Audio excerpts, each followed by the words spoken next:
જો બીજું જોઈએ તો મને કહેજો, હું અહીંયા જ છું.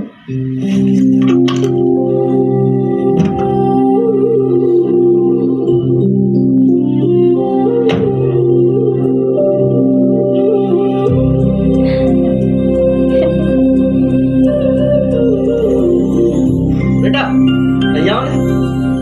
બેટા તારું નામ શું છે? મારું નામ પૂજા છે. બહુ સરસ નામ છે બેટા. તું જે આટલા સરસ ભાવથી દાદા દાદીને જમાડી રહી હતી ને, એ જોઈને મને બહુ જ સારું લાગ્યું. Thank you. ખબર છે, ભૂખ્યાને ભોજન ખવડાવવાથી ભગવાન મળે, એટલે હું દરેક ભૂખ્યાને ભોજન ખવડાવું છું. અને તને આવું કોણે કીધું?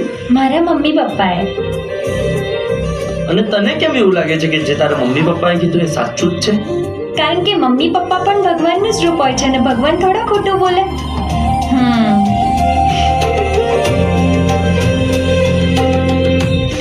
હાલે. અને ભગવાનનું તો ખબર નથી, પણ તું તારા આ જ સાચા મનથી બીજા ભૂખ્યાઓને ભોજન કરાવજે. જો તને તારા ભગવાન મળી ગયા તો મને પણ બહુ આનંદ થશે. Okay, bye bye. Bye bye.